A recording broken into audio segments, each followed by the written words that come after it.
করে আস্তে আস্তে সহ্য ক্ষমতার বাইরে চলে যাচ্ছে। আপনার রব তাকিয়ে আছে। শনিবার, রবিবার, সোমবার, মঙ্গলবার, বুধ হয়ে বৃহস্পতি হয়ে আবার শুক্রবার, সপ্তাহ চলে যাচ্ছে, মাস হয়ে যাচ্ছে। আপনি শুধু রবের দিকে তাকায় সবর করে আছেন। রবের যেই দিন ইচ্ছা হবে, রব ফেরেশতাকে বলবে, কিরে আমার বান্দাকে মাসের পর মাস, বছরের পর বছর কষ্ট দিচ্ছে, সেইভাবে ধৈর্য ধরে সহ্য করে আছে কেন? ফেরেশতা বলবে, আল্লাহ তোমার হুকুমের অপেক্ষায় বসে আছে, তোমার হুকুমের অপেক্ষায় বসে আছে।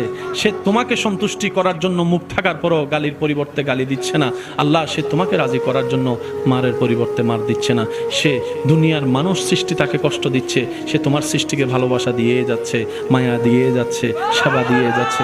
রব্বুল আলামিন বলবে, আমার বান্দা আমার হুকুমের অপেক্ষায় বসে আছে, আমার বান্দা আমার সন্তুষ্টির অপেক্ষায় বসে আছে। এত কষ্ট সহ্য করছে, বুক ফেটে যাচ্ছে, চোখের পানি পড়ছে, তারপরও সে ধৈর্য ধরে আছে। ইন্নাল্লাহা মা'আস সাবিরিন।